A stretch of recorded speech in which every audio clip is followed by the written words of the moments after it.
She was like, you should start catering. And I was like, wait, what? And she was like, you've been talking all this time about cooking. We will watch cooking shows together, and she'd be like, you should be on that show, Master Chef and Hell's Kitchen and all these other places. And I'm like, get the out of here. Like, I'm not that good.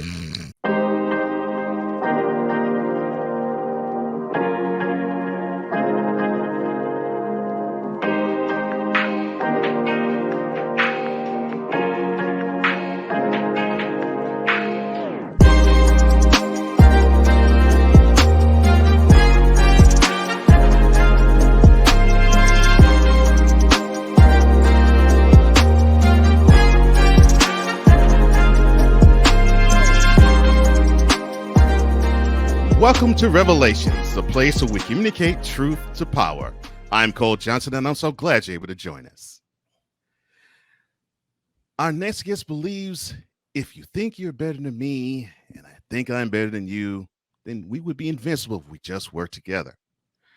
Hardworking, passionate, confident, and creative. Those are just a few of the many words that I could use to describe someone I have known for years. Ladies and gentlemen, the owner and creator of Single, Simulcast, and many other creations, and the CEO of Consistently Good, Buck Showalter. No, Derek the Great. No. God Coach. No. I'll go by the government. Derek Jones. However, I know him as Rashanii. And this is his revelation.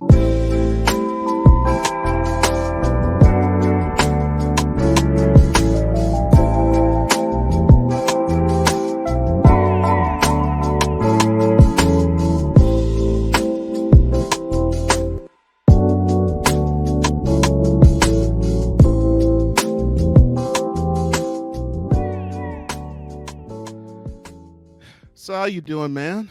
How's everything? You know what? Everything's going really good. I actually had a dream this morning where I remember, like, you don't remember a lot of your dreams, right? Like, dreams are fleeting moments. I read somewhere recently that dreams only last like 2 or 3 seconds, which can't be because my dream was an epic. You have partially done this already, but we have this segment that's called Open the Way for first-time guests, and you definitely have opened partially that way. Let's go a little further in opening the way.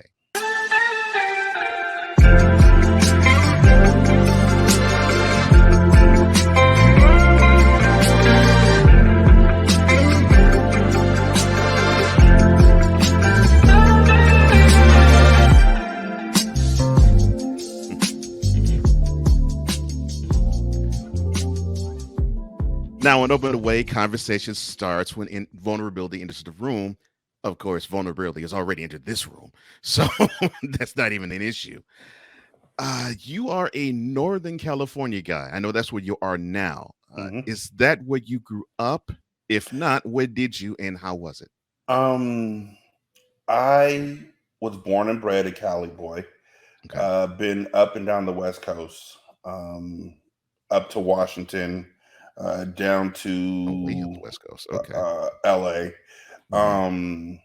Been to the East Coast, Andrews Air Force Base and everything, but primarily a military brat that had a mom that didn't want to leave the home that she had established. So while my dad went around the world and did his Air Force gigs, we primarily stayed here in California and held it down.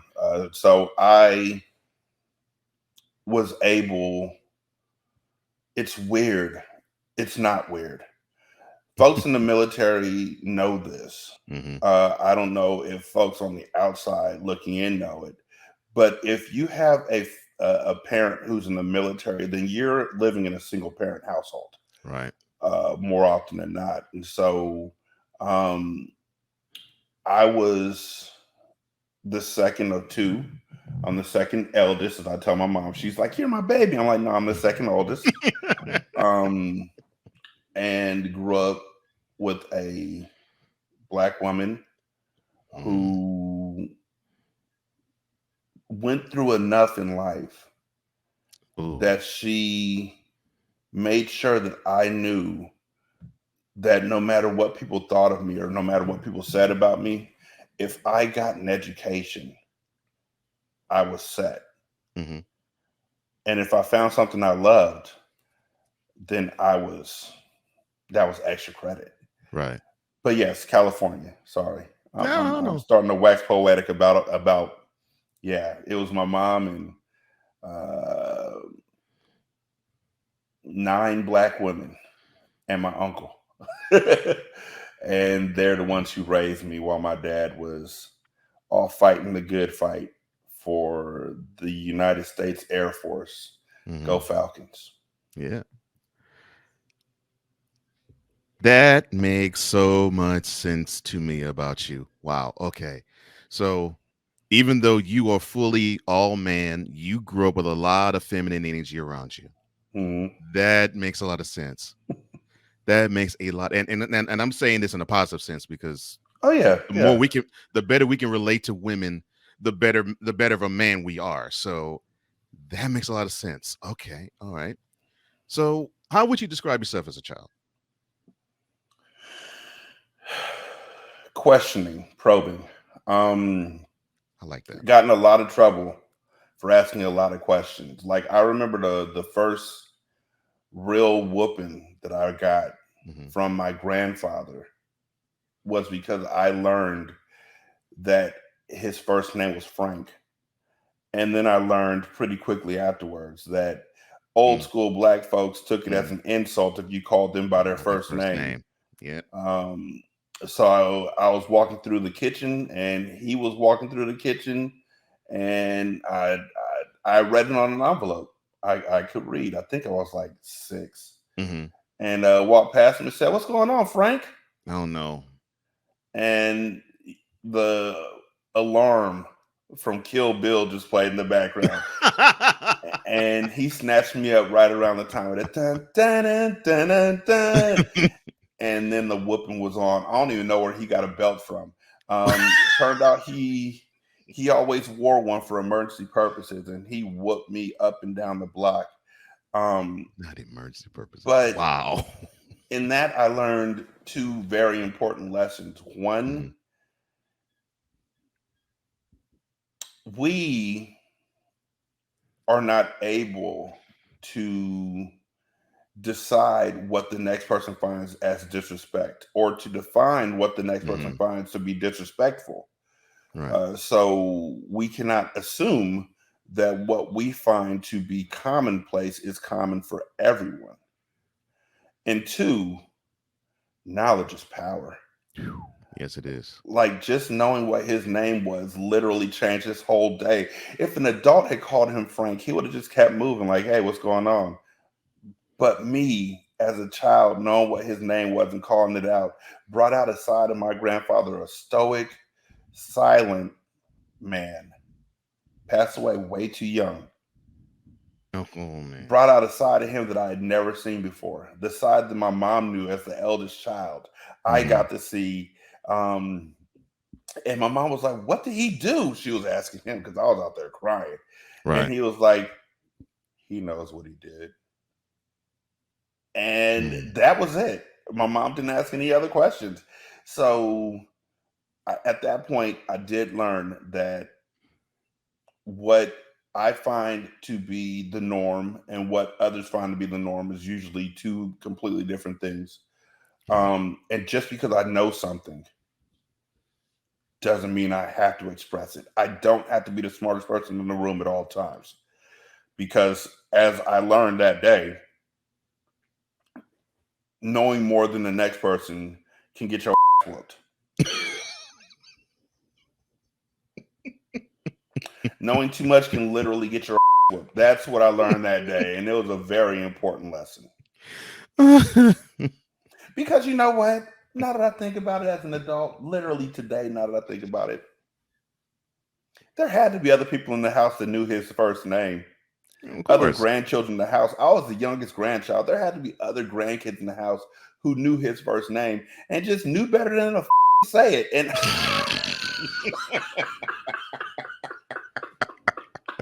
Yeah.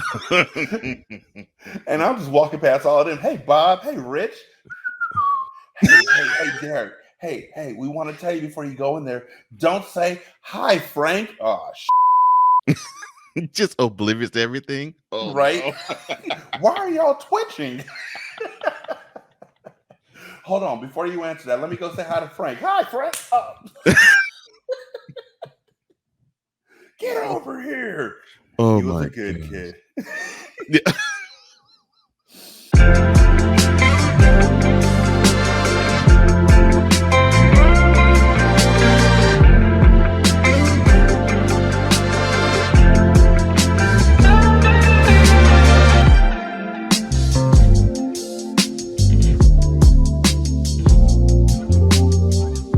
We'll be right back with more Rashanii on Revelations. There's a 100% chance of a laugh thunderstorm. Four men with different viewpoints take a movie, show, or documentary and review it uncensored, unfiltered, uncompromised, with no holds barred. Join BS3, Wilkes, King Doc, and H-Rap B as they take on Hollywood their own way. BS3 Network proudly presents The Forecast, where H-Rap B always predicts, if I owe you something, I ain't got it. And if you need it, get it from God. live every Monday at 8:30 p.m. Central. Check your local listings for your viewing and listening pleasure.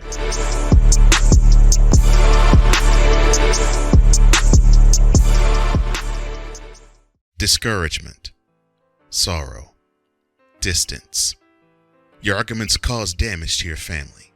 The hurt leads to divorce. You feel like there is nowhere else to turn. But there is hope for you. That's where we come into play. There is an overcomer that lives inside of you. One ready to take on the world as you leap for joy, living in victory. You'll grow to love yourself and others. There's life after divorce, and you can claim it today. Get Over Divorce, where your new story begins here every Thursday on YouTube and Spreaker.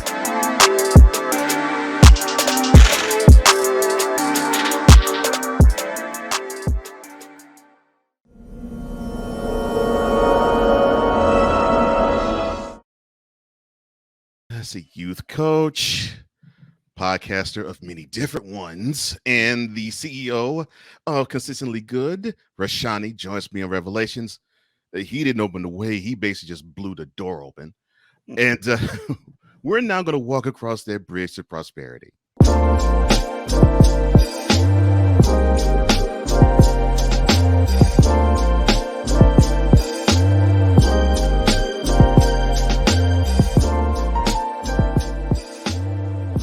Now, the bridge to prosperity, we link childhood lessons to adult application. Now, you told me that your mother, more than anybody, stressed education to you. So how far did you take your personal education? Not far enough.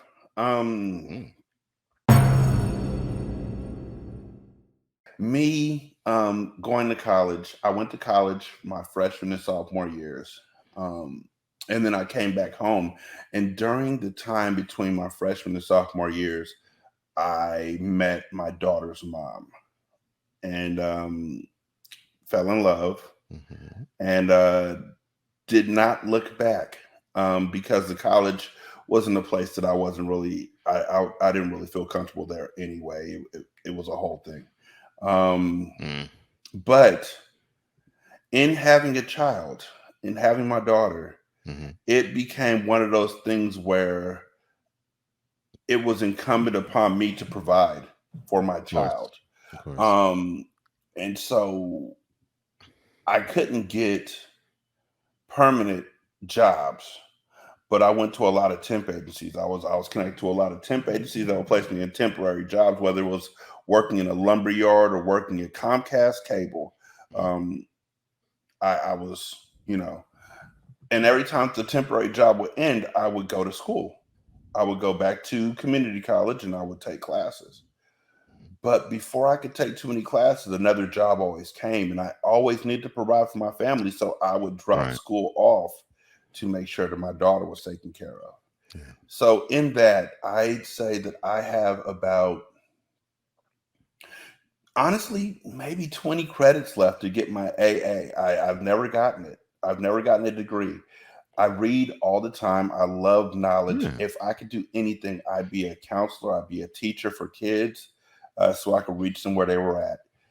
But it's like with my wife, she never got a chance to follow her dream because she had to take care of the family, and I never Right. got a chance to follow mine because I was doing the same thing on my side of the pond.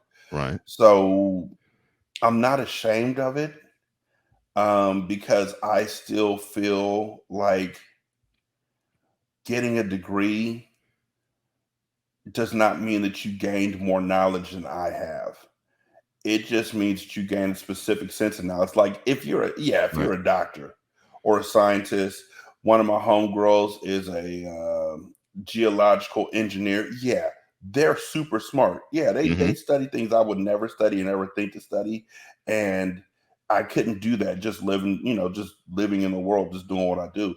But Right. some of these other folks, I can do what they can do. I just don't have the paper that says that I've paid the money to have the opportunity to make the type of money that they're making. So I Right. think about that sometimes. And even now, I want to go back to school. And with my wife starting her job up in a couple days, um, and making the money she's about to make, which even now, when I think about it, I'm like, Mm-hmm. really? Every 2 weeks, you make that?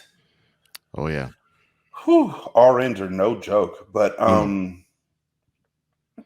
I'll be able to go back to school, hopefully, and get a certificate so then I can become a teacher, because I really do want to teach Yeah.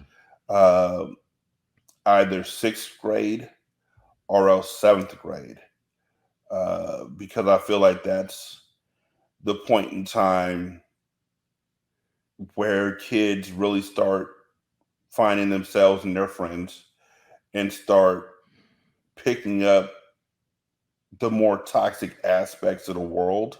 Right. They start becoming aware of the way that the world is and start falling into their friendships more than they are their family. So like homophobia and Mm-hmm. transphobia and racism and Right. misinformation and misogyny. I feel like a lot of that gets picked up around sixth grade and seventh grade because it just is what it is. So I Yeah. want to be able to talk with these kids and walk with them. I don't want to be the cool teacher. I just want to be me and just Yeah. help, you know, as the day goes on. But every time, honestly, I'll be real with you because Okay. why not? Every time Right. that I was about to go to school to start towards my degrees and towards my certification as a teacher, Mm-hmm. every single time, someone would shoot up a school. Oh no. Every single time. Oh no. And so it's like, oh, it's Oh not, no. I'm not getting in the water yet. Like it is not safe. But the only thing is it's getting worse as time goes on. Like it's Right. becoming more prevalent, not less prevalent. Like you thought it was a one-time thing. You thought it was safe to get back in the water. Like, no, it's happening. Mm-hmm. So I may as well just go. And if I am a teacher at a school where that happens, I hope to save as many kids as I can before I save as many kids as I can Right. in that circumstance. So just Yeah. gonna take the steps, get my degree. Mm-hmm. Not to show my kids that degrees are important because really, in the large scale of things, they're not. You don't need to have a degree to do 95% of the things that help keep the world going, and you can make money doing those things. Mm-hmm. It's just in pursuit Right. of what I want to do Yeah. and in pursuit of knowledge that I want to attain, I wish to attain. I have to go back to school and finish what I started before my daughter was born Right. 21 years ago. Mm. Wow. Well, that's a wonderful pursuit. So you mentioned it. So how was early fatherhood for you? Interesting, because I was really bad at it. I mean, I like I said, single parent household, basically being military, so I didn't know how to cope with things in a constructive manner. Mm-hmm. And it's strange to have to admit to yourself that you failed for multiple events and multiple occasions. You failed at Ouch. a formative part of your child's life. And Mm-hmm. so later on, you have to go back. Pink Floyd has a song called The Wall.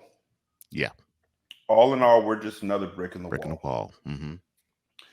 And so, as a parent who doesn't really know what they're doing and doesn't really have any guidance and doesn't know anybody to reach out to, I felt like there were a lot of times where, after the fact, like years after the fact, I was going back to repair a part of the wall that I had installed incorrectly, or a brick that was haphazard, or that was facing vertically instead of horizontally, because I didn't know that it was supposed to be this way. And so Right. now there's a gap in the rest of the wall where air and water and bad thoughts and insecurities and lies and mistrust are able to just flow through those cracks. It's a breezeway for all these bad things. So I have to go back and deconstruct that wall so I can build it back up. But that wall has also built into a shelter for my child. And they don't want to tear that wall down to rebuild it. They don't want to, and they shouldn't have to. They're not the ones who built the wall. They're just living with this wall. This is all they've known. We all have a legacy. Mm-hmm. Some are smaller than others. Some are huge and range through music and all that. My legacy is going to be in the children that I release out into the world, the ones that have had time with me. Yeah. And so I think that was the first time that I realized that my legacy with my child was not going to be one that is positive, because as a parent, Wow. you were always told, I'm not your friend. I'm not here to be your friend. Yes, I'm your sir. parent. Yes, And sir. I told her that. I told Mhm. my daughter that when she was like, I remember she was like 3 years old. I was like, I'm not one of your little friends. I'm your dad. You got a lot of friends. You only got one dad. And she looked at me and I looked at her, and then she gave me a kiss. I'm like, okay, daddy. And she skipped off. And then I realized, why do I have to be that person to her? Why can't I be more? Yeah.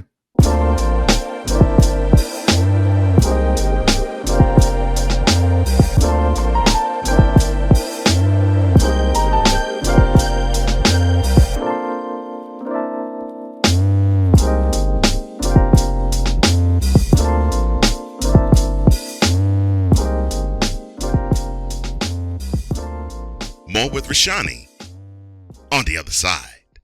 Alicia. You can't hold somebody to that standard if you haven't voiced what you want and what you're needing from that.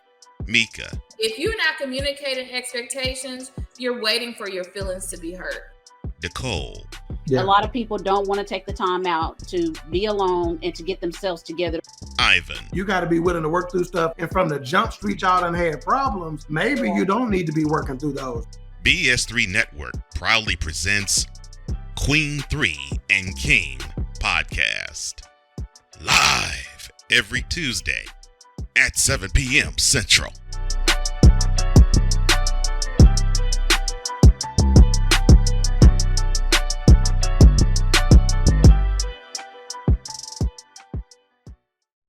Are you looking for something to do on your lunch break?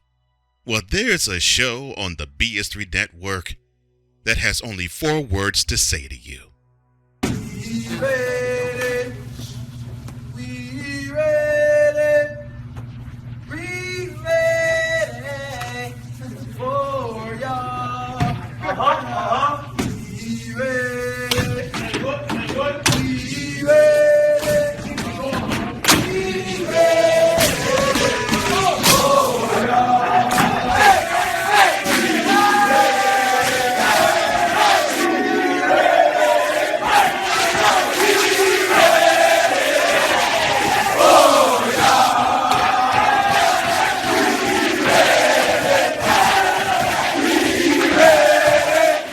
Lunch Break with AJ, powered by JM&E. Live weekdays at noon Central.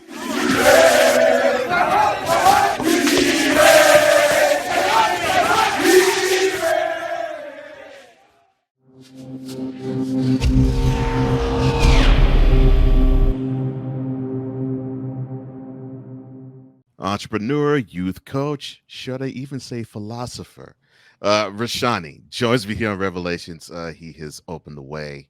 He has walked across a bridge. Now it is time to get behind the purpose.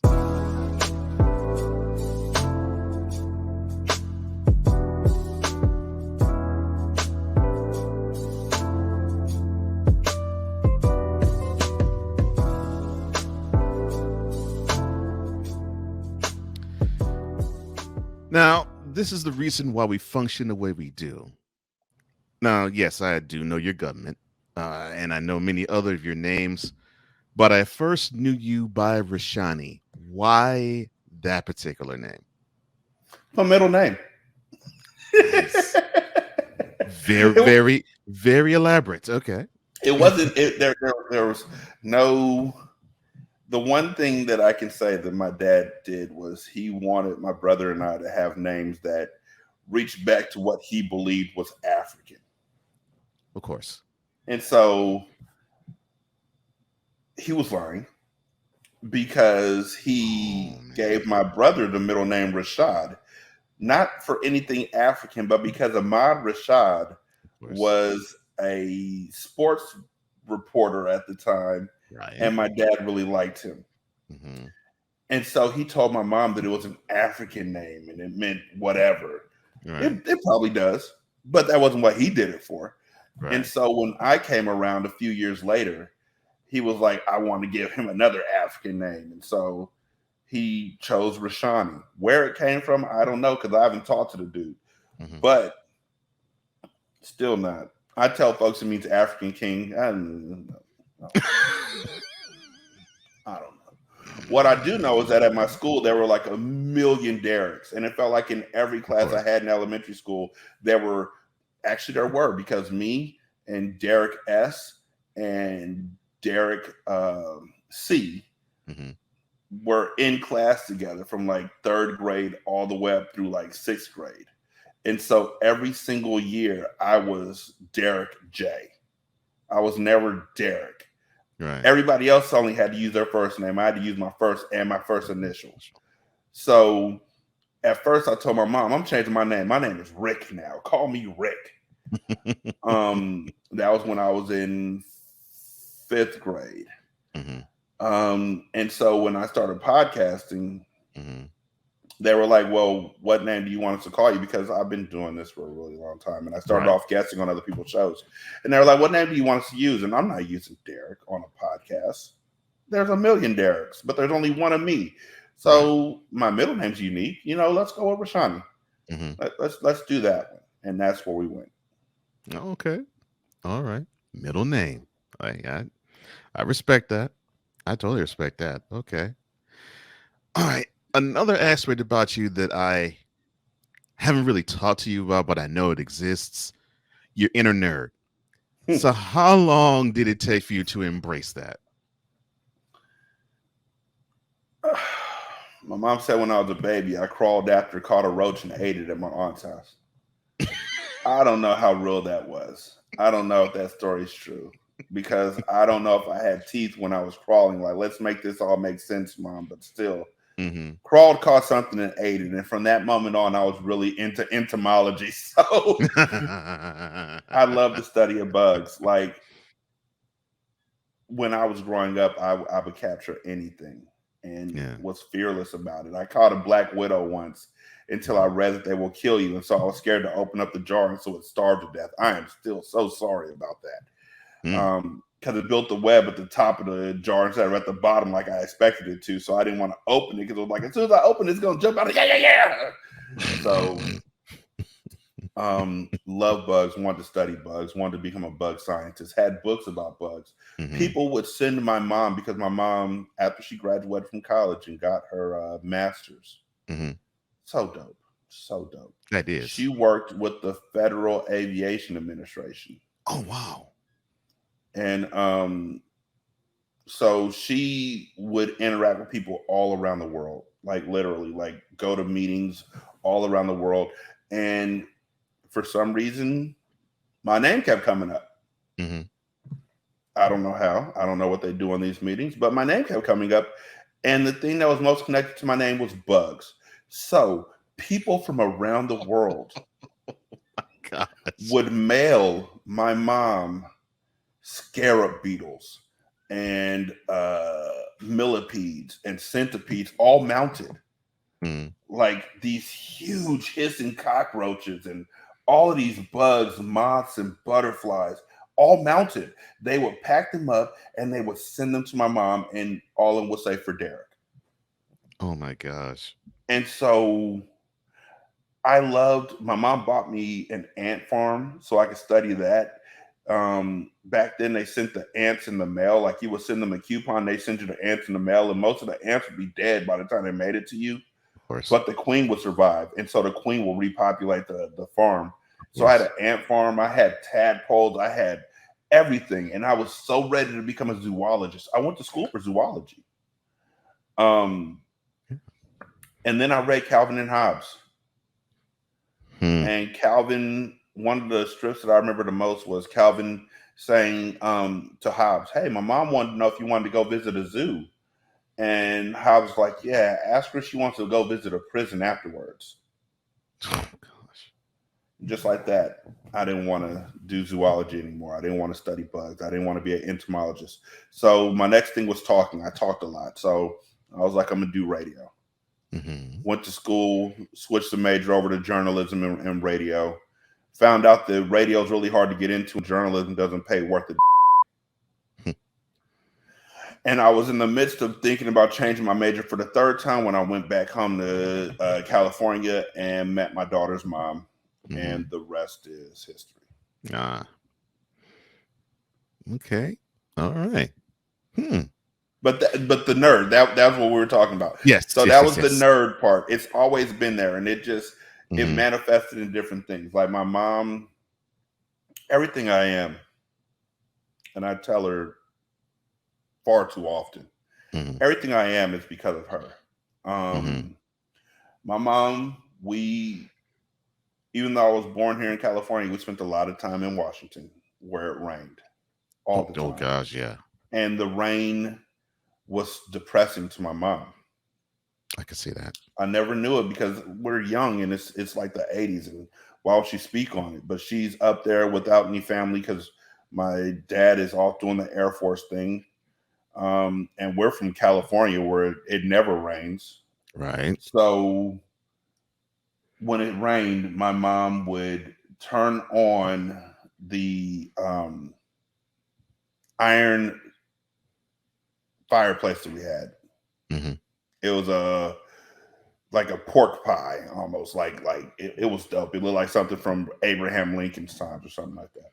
She'd put some wood into it, start the fire, put on some jazz, and she would sit in the front room. She'd open the door so you could hear the rain. She'd make some hot chocolate, and she'd grab a book.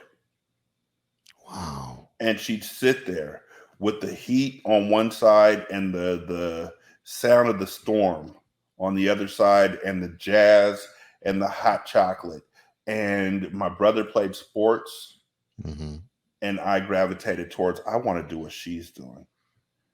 So I would she'd sit in one chair and I'd sit in another chair, and we'd be there for hours just reading books and drinking hot chocolate.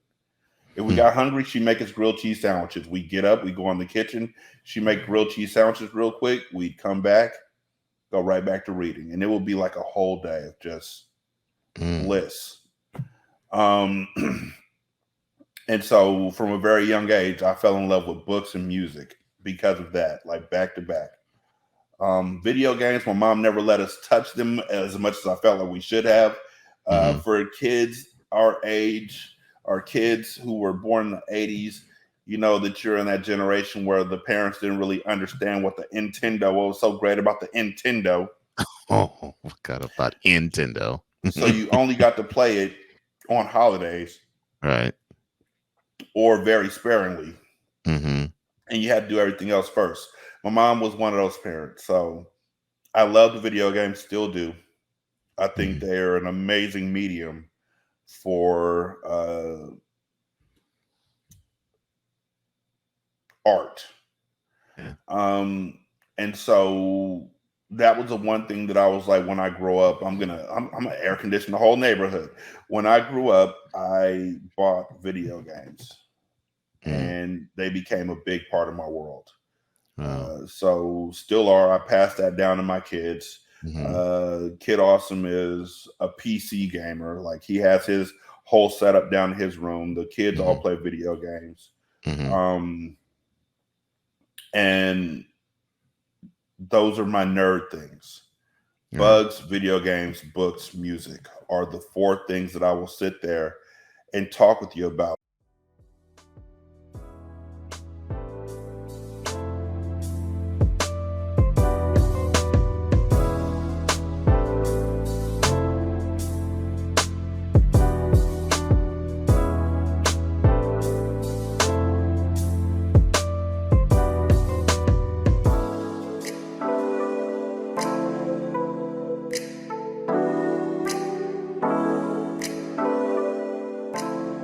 We'll be right back with more Rashanii. This is Revelations.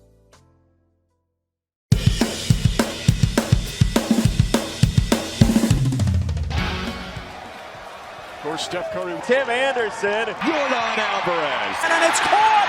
Debo Samuel with the catch. Michael Jordan can sense the Fro just got the king. BS3 Network. The hottest of hot takes. The coldest of cold, hard facts. This is Snowman in the Morning with Cole Johnson. Weekdays at 8 a.m. Eastern. Check your local listings for your viewing and listening pleasure.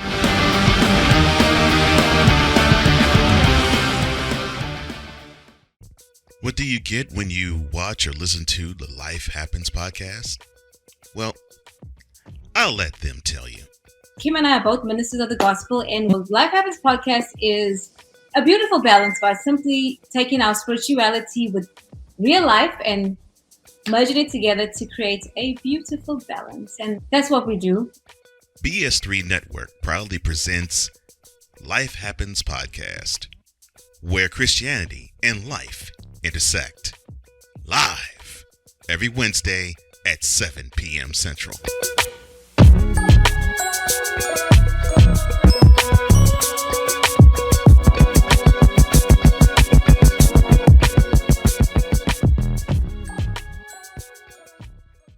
You want to watch these interviews commercial free? Well, now you can. Revelations is on Patreon. Become a patron today.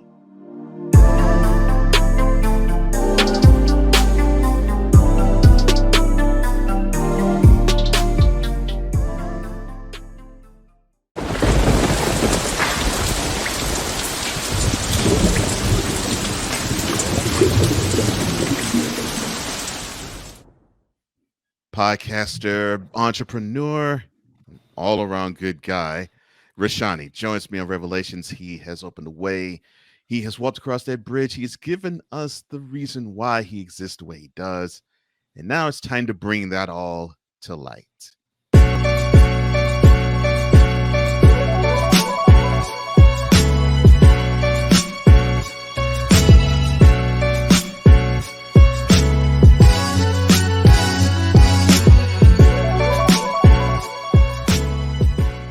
Now, all of us shine in a unique way, and of course, Rashanii is no different. You have talked about your basketball coaching. Youth coaching is something you hold dear. So why is it that you have such a passion for teaching the young? Because kids are pure. I think that's really it. Kids are pure. Like, they are honest, and they are excited to see what the world can offer them, and they don't know that they can't. It's one of the coolest things about kids, honestly, is that they don't know that they can't. Like, we have to beat them down. Yeah. We have to literally stomp on their dreams or tell them, oh no, that's not for you. That's not for you. Right. And to be able to help these kids, not just with basketball, not just with making a layup or how to follow through on your jump shot or whatever it may be, but to help these kids realize that their worth is greater than what they see in front of them. Their worth is greater than the sport that they're playing. Their worth is greater than when their parents cheer for them. It's important because, to me, if you don't tell a young person of their worth,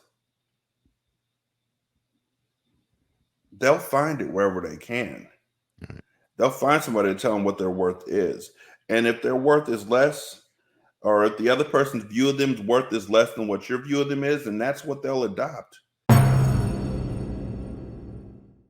What is consistently good, and when and how did all of this become a reality? COVID. So consistently good isn't COVID. It consistently good is a catering company. It has nothing to do with COVID, and yet without COVID, there will be no consistently good. So I have nothing to do with my time. Movie theaters are closed. Right. People can't go to restaurants and eat. People are too scared to really go out to the stores because it's bedlam with everybody getting toilet paper and stuff. And my beloved wife, who,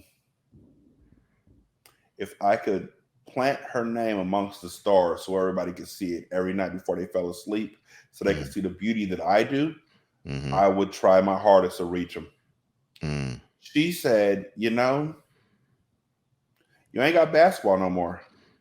And I was like, nope. And she was like, I ain't got work no more. And I was like, nope. I was like, you should go back to school. She was like, you know what? I think I will. She was like, you should start catering. And I was like, wait, what? And she was like, you've been talking all this time about cooking. Like, we will watch cooking shows together, and she'd be like, you should be on that show, Master Chef and Hell's Kitchen and all these other places. And I'd be like, get the out of here. Like, I'm not that good. And she was like, I've been telling you all this time that your food is that good. And so you should really start examining cooking. And so at that point in time, my eldest daughter and her girlfriend were getting a spot together, and they were going to have a housewarming. But neither of them could cook. So I was like, I'm not going to have you having a housewarming where people come to your house and they get sick. They're like falling out and stuff. I was like, so I'll cook. And so I made ribs and a few other things for them and took pictures of them and posted it up on Facebook, just joking. Didn't even have the name yet. 30 comments like, hey, how do I get my hands on this food? Hey, can you cook something for me? I didn't have a menu. I didn't have nothing. I didn't have prices. They didn't pay me for anything. I just cooked for my kids. I didn't even have a name for the company. And my son Kenny was like, you know what I like about your food, Derek? I was like, what do you like about my food, Kenny? Because, you know, he and Shamari aren't my biological children. That's why they call me Derek.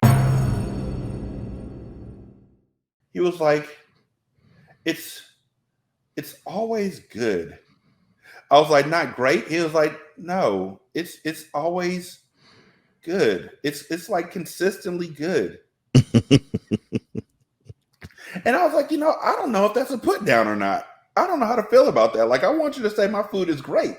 I was like, but that's a really good name for a company, though.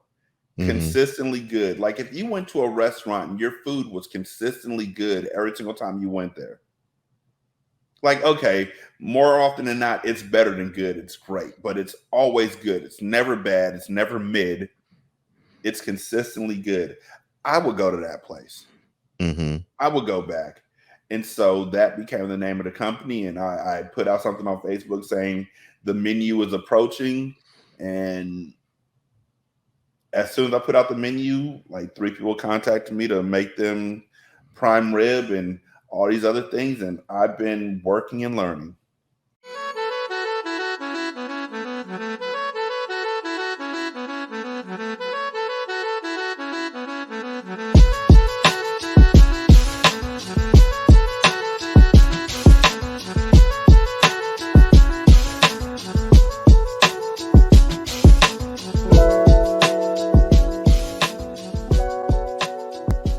Podcaster and entrepreneur and youth coach Rashanii joins me on Revelations, and now it is the time we do the Ode to De La Soul.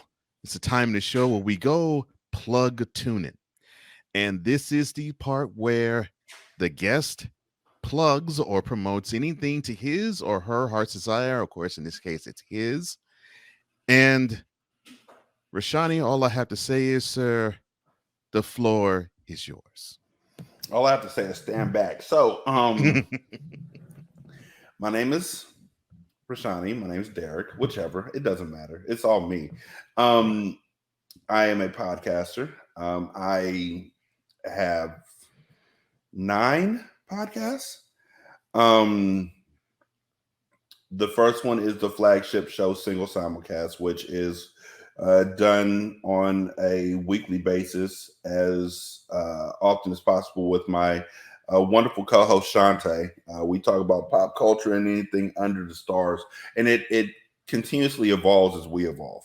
I really do enjoy just having the opportunity to hear about Shantae's world and what's going on in it. And sometimes I find myself just sitting back and listening to her so intently that I lose sight of where I should be interacting.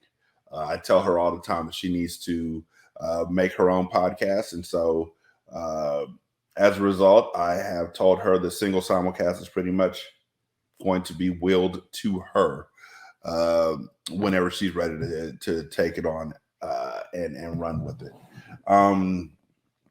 I have a show called Ratchet Book Club. Ratchet Book Club is where I read hood classics and good classics, and either make fun of them or celebrate them all the way through.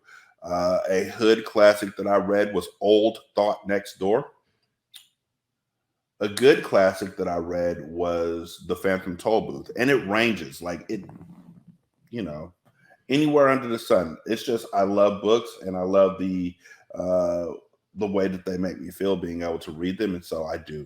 And I read a couple chapters each episode and talk about them or react to them and things of that nature. And it's a really great time. I have a show called Hindsight with my friend Brandon, in which we discuss movies that we haven't seen since we were a kid, or in Brandon's case, hadn't seen at all because he's younger than me. Right now, we are discussing the Back to the Future series. We did part 1 last week. We're doing part 2 this week. I can't wait to talk about that with him.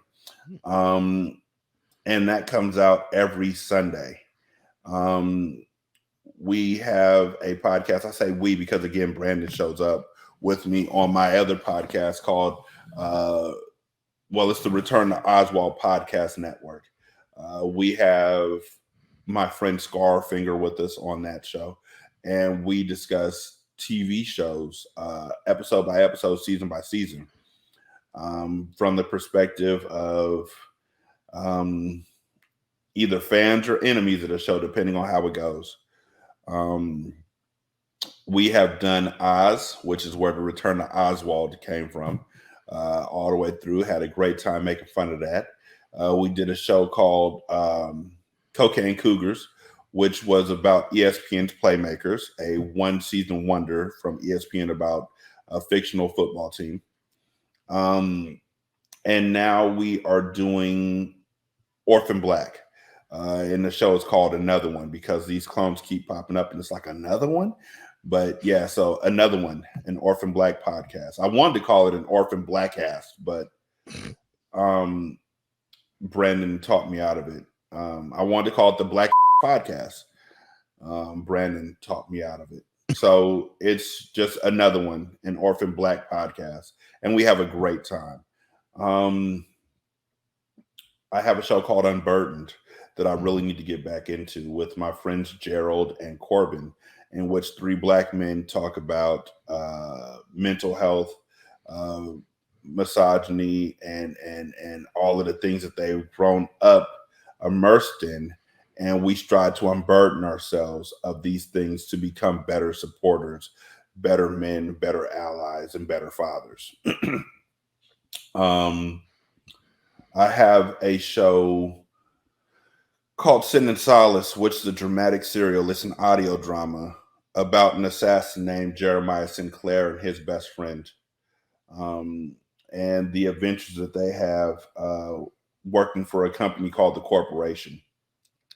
I have a podcast called Storytellers, where myself and 3 people, or else 4 people, and me as the host, combine the age-old game of telephone with the art of storytelling and create a story. And it is really interesting. It's always unique.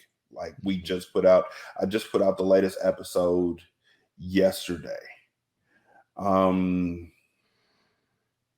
have a show called The Single Serving Show, in which myself, my homeboy Scarfinger, who has begged me not to add him to any more podcasts, and yet he's always down to do it because that's what friends are for. And my friend Jay, Adjective Jay, get together, and every week we try a different genre of podcasts. And if we don't like it, we never do it again. Wow. We just move on to the next one. But a single serving of a show genre type, and it's really interesting. It's a concept show, so that one happens as we have time. We had a show called The Dream Team, in which, again, Jay, Scar, and myself were the 3 greatest comedians that you know, and we get together and we discuss anything under the sun for a good hour, and that was a good time. And then I have a show called 20 Minutes, which is my interview show, in which I sit down and talk with folks about things that interest me about their lives for 20 minutes. I talk with my mom about breast cancer. I talk with an inventor about an electric bike that he built. I talked with Mr. Span from the Span Report about being a Freemason. And that show is also on hiatus, but I would love to bring it back because there's other people I want to talk to and other things I want to know.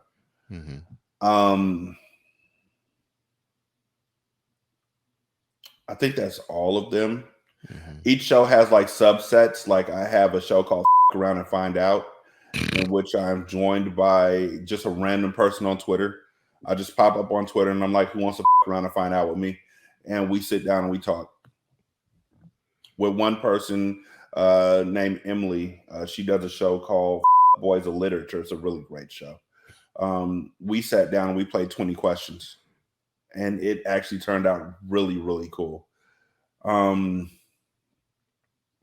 then I have a show with my homegirl Stephanie called The Kitchen Sink, in which we talk about everything in the kitchen sink, everything including the kitchen sink. And that's really cool.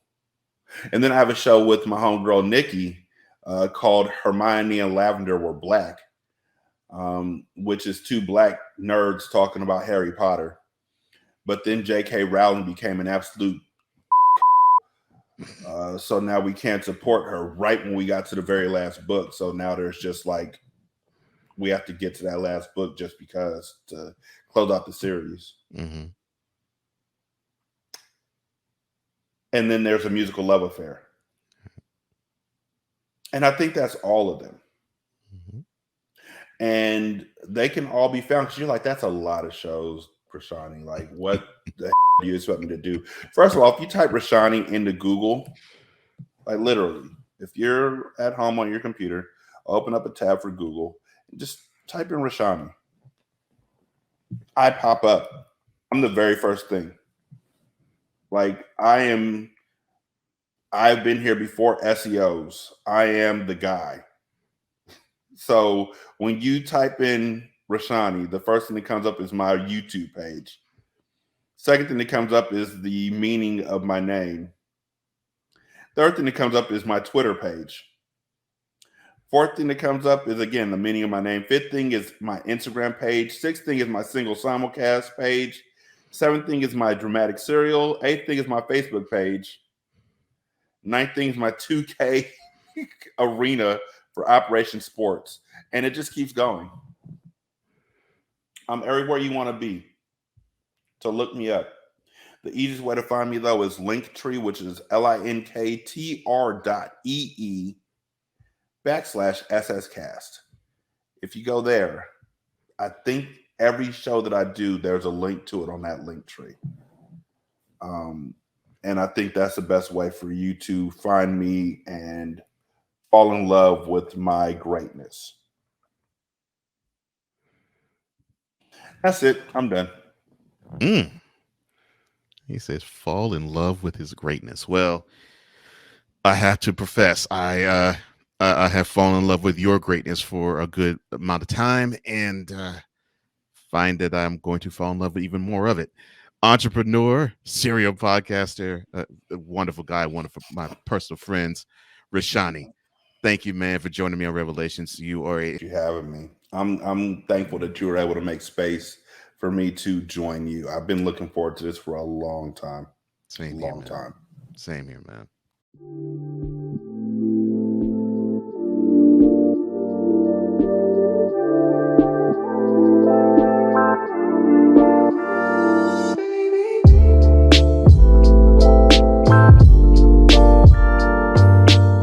Regret. It can be a powerful thing. If you allow it to weigh you down, it can stop your momentum. If you can learn from your mistakes, it serves as a launching pad for better behavior and a stronger perspective. Just from parenting alone, Rashanii learned how to be a better father, and in turn, it helped him to become a better person. That raw vulnerability is absolutely powerful.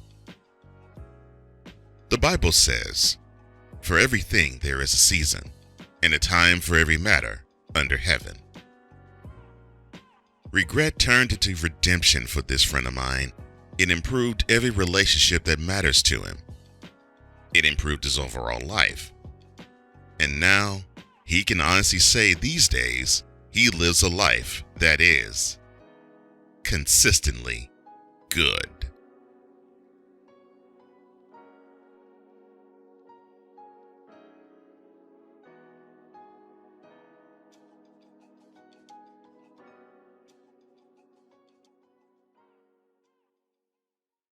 Many thanks to Derek Jones or Derek the Great or Buck Showalter or Rashanii for giving us his perspective on life. And why don't you join us every Tuesday on YouTube and every Friday on BS3 Network, where you will see a different person being interviewed by yours truly each week. For changing the world one conversation at a time, I'm Cole Johnson, and this has been Revelations.